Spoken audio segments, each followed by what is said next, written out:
Good morning to the beautiful people out there. कैसे हैं आप लोग? और welcome back to another random vlog and it's a day start with shopping. और वो दिन कैसे बुरा हो सकता है जिस दिन आप शॉपिंग पे जाएं। So it's very random shopping के लिए हम गए थे just to buy the crockery and literally I spend 10,000 straight for no reason. Even तो मुझे तो कुछ खरीदना भी नहीं था, मैंने अपने प्लान सेट किए हुए थे कि मुझे इस मंथ क्या लेना है। मैंने सिर्फ 3,000 की क्रॉकरी लेनी थी जो कि मैं घर से बजट करके गई थी, लेकिन आई डोंट नो ये क्या होता है, दिमाग किस तरह भूल जाता है कैसे क्या काम करना है। And I just finished out my money. अच्छा, इंटर होते ही ना आपको बहुत प्यारा सा ये सेक्शन मिलता है, दीज फॉर द स्लीपर्स, और ये सिर्फ लेडीज स्लीपर्स वाला सेक्शन है। So they really have this huge variety. इनके पास ओपन स्लीपर्स थी, स्लाइड्स थे, इसके अलावा आपको खोसास की बहुत अच्छी वैरायटी मिल रही थी, फैंसी शूज थे, कैजुअल वेयर्स था, मल्टीपल वैरायटी इनके पास अवेलेबल। और वीडियो में आगे बढ़ने से पहले ये देखें, अभी तक 75% लोगों ने मुझे सब्सक्राइब ही नहीं किया है। प्लीज़ आप लोग मुझे सब्सक्राइब कर लें ताकि मैं आप लोग के लिए ऐसे इंटरेस्टिंग व्लॉग्स लेकर आती रहूँ। और अब हम चलते हैं क्रॉकरी सेक्शन में, और यहाँ से हमें प्लेट्स बाय करनी है। कहने को तो मैं अपने घर से पूरा डिनर सेट लेकर आई हूँ, लेकिन हम उसे यूज़ नहीं करेंगे। मैं बचपन में सोचती थी ये नानी दादियों का डिनर सेट अभी तक सलामत कैसे रहता है यार, इसकी एक भी प्लेट टूटी नहीं होती है, सारे के बर्तन न्यू होते हैं, ऐसे कैसे पॉसिबल। अब शादी के बाद मुझे रियलाइज़ हुआ कि वो अपना डिनर सेट यूज़ क्यों नहीं करते थे। एक प्लेट भी अगर टूट जाती है ना तो दिल पे छुरियाँ चलती हैं, और मेरे साथ भी कुछ ऐसा ही हुआ। मैंने बर्तन धोते टाइम मेरे डिनर सेट की प्लेट तोड़ दी, तो मैंने यही सोचा इससे बेहतर है मैं लूज़ प्लेट्स ले लूँ। तो बस नेक्स्ट डे हम निकल आए प्लेट्स लेने के लिए। अच्छा, यहाँ हमें स्टाफ अंकल बहुत अच्छे मिल गए थे और वो असाइनमेंट समझ गए थे कि उनको क्या करना है। तो यहाँ उन्होंने हमें ये ट्रांसपेरेंट प्लेट्स दिखाई ना। पहले जो दिखा रहे थे वो सेरामिक्स मिक्स थी, तो वो इस तरीके का प्रोडक्ट था कि अगर एक दो भी टूट जाए ना तो आपका पूरा सेट खराब हो जाता है। लेकिन जो ट्रांसपेरेंट प्लेट्स है ना, इनका ये सीन है कि अगर एक तो टूट भी जाए ना तो आप इनको रिप्लेस कर सकते हैं, क्योंकि इनके डिजाइन भी आउटडेटेड नहीं होते। अगर आप सेरामिक या कोई और सा बॉन्ड चाइना एक्सेट्रा ले देना और उस पर कुछ इस तरीके के फ्लावर या कुछ प्रिंट हुए होते हैं तो उनमें से एक भी प्लेट टूट जाती है तो आपका पूरा सेट खराब हो जाता है। तो इसी चीज़ को सोचते हुए हमने कहा था कि कोई ऐसा पैटर्न लेंगे जो कि सदाबहार हो। So they have this huge variety of organisers, और यहाँ पे सारे दराज और टेमो फाइंस मिल रहे थे। लाइक ये जिस तरह हमने ऑर्गेनाइजर देखा, और ये ब्रशेस होल्डर था, ये यहाँ पर कोई 750 रुपीज़ का था, बट दराज पे इसकी प्राइस ज़्यादा थे। मैंने लास्ट में चेक किए थे कोई 20-25 रुपीज़ ज़्यादा आ रहे थे। अच्छा, ये आपने देखना होगा प्राइजेस के बारे में ना, कुछ चीज़ें दराज पर सस्ती हैं और यहाँ महंगी। जिस तरह ये अभी केज टाइप ऑर्गेनाइजर, तो ये परफ्यूम ज़्यादातर इस पे ना चल रहे हैं, लेकिन ये यहाँ पर कोई 6-7 हज़ार रुपये का था। दराज पे यही चीज़ आपको 2-2.5 तक मिल रही है। तो you have to be rational, और इस तरह की शॉपिंग करने से पहले आपको प्राइजेस का आइडिया होना चाहिए। सब प्लेट्स उन्होंने यहाँ पर हमें पैक करके दे रही थी। हमने एक 6 पीसेस का सेट लिया था और बाकी 2 प्लेटर्स लिए थे।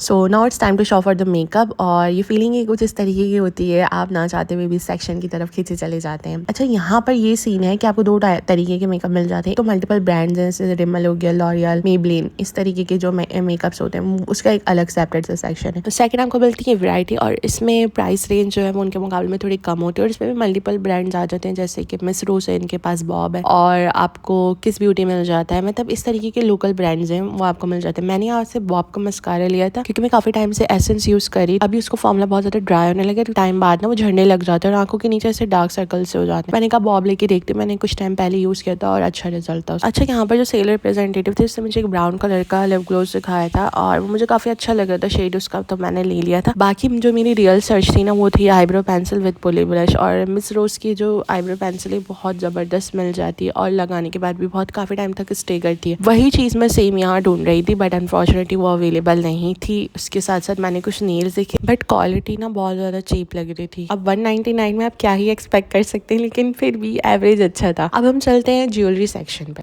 अच्छा, यू गाइस कैन चेकआउट कि काफ़ी ह्यूज सेक्शन है और वैरायटी भी काफ़ी ज़्यादा ऐड हुई हुई है, क्योंकि ईद का सीज़न था उस हिसाब से भी इन्होंने काफ़ी वैरायटी न्यू ऐड की हुई थी। हर टाइप के ब्रेसलेट्स थे, इयररिंग्स के लिए अलग सेक्शन था। मुझे तो काफ़ी सारी चीज़ें समझ आ रही थी, दिल चाहता हर चीज़ का एक एक पेयर मेरे पास होता, but it is not possible. तो मैंने यहाँ से इयररिंग्स ली थी butterfly, because I love butterfly, और बहुत प्यारी लगी। बाकी सारे भी डिज़ाइंस थे, लेकिन मैं यूजुअली स्कार्फ वेयर करती हूँ तो इतना मेरे यूज़ में नहीं था, बट वो बटरफ्लाई मुझे बहुत प्यारी लगी, तो सो वे पिक दैट वन। अच्छा, ग्राउंड फ्लोर तो हमने ऑलमोस्ट एक्सप्लोर कर लिया था और यहाँ से शॉपिंग भी कर ली, बट वी थॉट कि हमने ये सारा बिल पहले करवा लें और ये सारा सामान हम गाड़ी में रख कर आ, क्योंकि यहाँ पर एक स्टूपिडिटी इन्होंने की हुई है। पर जाने के लिए आपको एलिवेटर दिया हुआ है, बट पर से वापस आने के लिए एलिवेटर नहीं, अपने स्टेयर्स यूज़ करनी है। और फिर मेरे हस्बैंड गाड़ी में सारे सामान रख कर आ गए। हमने यहाँ से दोबारा से अपनी शॉपिंग स्टार्ट की है और अब हम जा रहे हैं फर्स्ट फ्लोर पर और वहाँ जाके एक्सप्लोर करते हैं। अब बीच में मुझे ये नज़र आया था show pieces etcetera, home decoration item. Literally in चीज़ों में मेरी जान जाती है और ये मुझे इतनी कोई खूबसूरत लगती है ना, बट मेरे हस्बैंड ने कहा अभी नहीं लो, तुम्हें अभी इनकी ज़रूरत नहीं है, तो जो काम कर आई हो पहले वो करो। लिटरली वो भी मुझसे फ्रस्ट्रेट हो जाते हैं। अच्छा, अब हम आ गए फर्स्ट फ्लोर पर और ये सारा गारमेंट सेक्शन था। यहाँ पे किड्स वेयर था, मेंस वेयर था और बहुत ज़्यादा वैरायटी थी। स्टिच वैरायटी भी काफ़ी अच्छी अवेलेबल थी। हमने यहाँ से लेनी थी पोलोस और शर्ट्स एक्सेट्रा, वो हमने यहाँ से पिक की। दैन हम गए सेकंड फ्लोर पर। अच्छा, अब हम थे सेकंड फ्लोर पर और मुझे यहाँ बैग्स की काफ़ी सारी वैरायटी नज़र आ रही थी ना। तो ये स्मॉल पाउच कह लें, क्लच कह लें, कार्ड होल्डर कह लें, बहुत क्यूट लग रहे थे और मुझे इनकी नीड भी। स्मॉल सा ग्रे वाला मुझे काफ़ी अच्छा लगा था, क्यूट, तो मैंने ये पिक कर लिया था यहाँ। बाकी लॉन्ग वॉलेट में मुझे ब्राउन बहुत प्यारा लग रहा था, बट ऐसा कैरी करना तभी आपके बैग में ना काफ़ी स्पेस लेता है। And next time searching for a tote bag.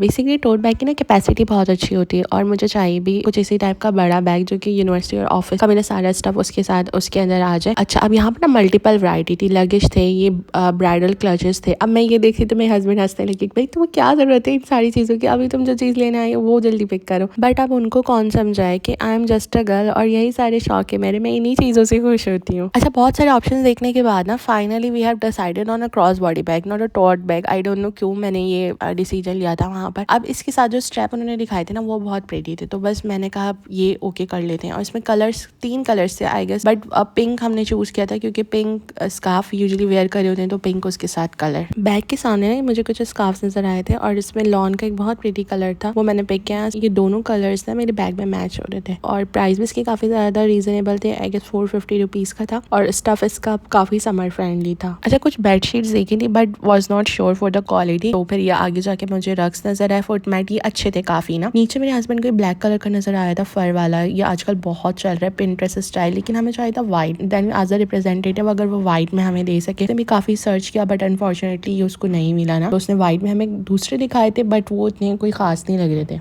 अच्छा, बस हमने वहाँ से बिल करवाया दोबारा से और फिर हम निकले घर के लिए। तो आपने देखा होगा कि आपको एक ही डेस्टिनेशन में ना इतनी सारी वैरायटी मिल जाती है और इतने सारे ऑप्शंस अवेलेबल, तो दैट्स वाई क्विक शॉपिंग के लिए तो ये बहुत अच्छा है। और अभी कोई ऑलमोस्ट 4:30 हो गए थे और घर जाकर ना मुझे फ़ौरन खाना बनाना था क्योंकि मुझे भी शदीद भूख लग रही थी and same goes with my husband.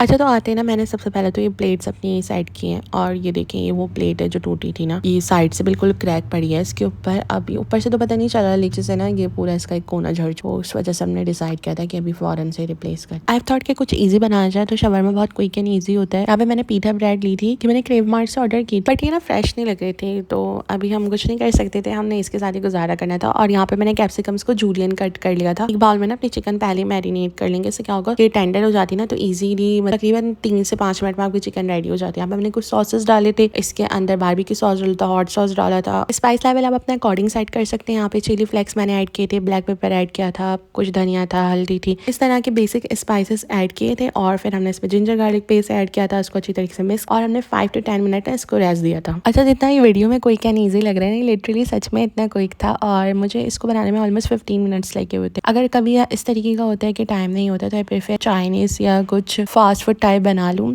जिसमें टाइम कंज्यूमिंग कम हो, क्योंकि मैं खुद भी बहुत ज़्यादा थक जाती हूँ। अच्छा, नेक्स्ट डे ना मैंने यहाँ पे 5 बना लिए थे। नेक्स्ट डे मैं ऑफिस लेके गई थी, so that girl with me मुझसे पूछ रही थी कि यार इसका सॉस किस तरह बनाना, तो मैंने उसको लिटरली कहा तुम मेरा व्लॉग देखना, उसमें पता चलेगा। ये जो सॉस मैंने बनाया ना, इसका मेन इंग्रेडिएंट है ऑरिगेनो, और इसमें आपको जो बेसिक इंग्रेडिएंट्स नजर आ रहे हैं वही है, सॉस है, मायो है, हॉट सॉस, ऑरिगेनो है, क्रश चिलीज है एंड ब्लैक पेपर। अच्छा, चिकन भी हमारा यहाँ पर हो गया था and we just added the capsicum, और इसको 2 से 3 सेकंड जस्ट मैंने ना स्टिर फ्राई किया होगा, ज्यादा इसको नहीं पकाना है क्योंकि वो जो क्रंचीनेस होती है ना वो खत्म हो जाती है और टेस्ट इतना अच्छा नहीं लगता। Then we just added the pita bread in the frying pan और इसको अच्छे से ग्रीस कर लेंगे। लेकिन यहाँ मेरी पीटा ब्रेड आप देख सकते हैं ये जल गई, आई डोंट नो हाउ। बाकी सबको भी मैंने इसी तरीके से सेक लिया था, लेकिन ये हो जाता है सम टाइम मुझसे ना, मैं बहुत परफेक्ट कुकिंग नहीं करती। I am not a chef, लेकिन आई जस्ट ट्राइड। और मैं खुद वो बंदी हूँ जिसने यूट्यूब देख देख के सीखा, और मुझे खुद यकीन नहीं आता अपनी कुकिंग स्किल्स पे जब लोग कहते हैं कि यार तुमने बहुत अच्छा खाना बनाया है। आई don't know how it's going but it's going very well. मुझे ऐसा लगता है कि जब आप अपनी फीलिंग्स को एक्सप्रेस करना चाहते हैं तो आप कुकिंग करते हैं ना। For me cooking is something, जब आप किसी को बताना चाहते हैं कि आप उसके लिए एक्स्ट्रा एफर्ट कर सकते हैं। ऑब्वियसली प्यार को एक्सप्रेस करने के मल्टीपल वेज है, but for a wife it's cooking. और यूजुअली आपने देखा होगा कि खवातीन शादी से पहले कुकिंग नहीं करी थी, लेकिन शादी के बाद करना स्टार्ट करती थी, बिकॉज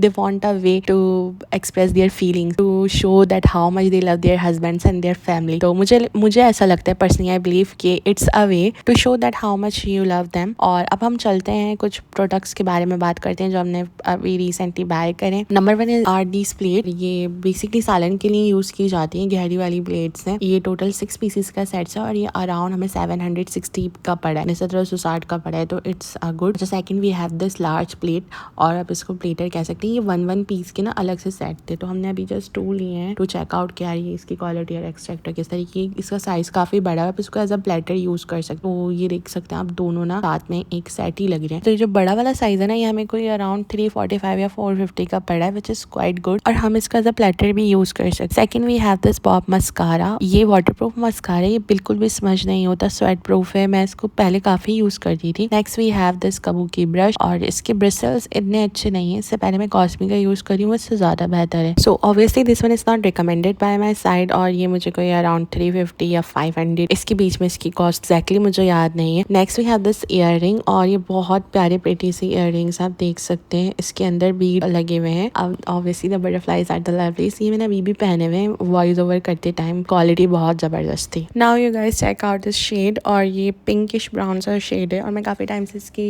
सर्च में थी। आजकल काफी इन हुआ हुआ है, तो ये मुझे शेड मिला, मैंने फॉरन ही ले लिया है। इसकी प्राइस वो अराउंड लाइक 500 या 580 कुछ इस तरीके के थे। Now check out this scarfs, और इसका स्टफ बहुत ज़्यादा समर फ्रेंडली था, ये लॉन में थे, प्राइस भी अच्छा था, और दोनों मैंने न्यूड शेड्स लिए। ये काफ़ी खूबसूरत लगते हैं, इस पर लाइटली सी ग्लिटर थी, बट ये पहनने के बाद ना झड़ रही है, तो कुछ टाइम के बाद ग्लिटर पूरी हट जाएगी। खैर कोई मसला नहीं है, वैसे भी अच्छे थे। Now check out this clutch, और इसके साथ ना लार्ज स्ट्रैप था, so you can also use it as a cross body bag. दोनों तरीके से यूज हो सकता है। तो इसमें इतना ज़्यादा स्पेशियस था ये कि मेरे दोनों मोबाइल आ जाते हैं इसके अंदर, और इसके साथ आप इसमें डिफरेंट कार्ड होल्डर्स दिए हुए थे, कैश के लिए अलग से एक कंपार्टमेंट था। इसकी जिप, क्वालिटी, ड्यूरेबिलिटी, बेल्ट, सब कुछ बहुत ज़बरदस्त है, और ये मुझे वाकई बहुत अच्छा लगा। And the price were seriously so good, and it is just for 2300। Now ये मैंने कुछ मैट्स बाई किए थे, basically these are table mats, और ये आई गेस 6 पीसेस का सेट था फॉर अराउंड 6 या 700 का, और इसकी क्वालिटी बहुत अच्छी। ये जो मटेरियल इसमें यूज हुआ था ना, ये जूट और प्लास्टिक मिक्स था, तो उसकी वजह से बहुत खूबसूरत शाइन आ रही। So that's the end, and I hopefully you will like this video, so please give it a thumbs up and subscribe to my channel.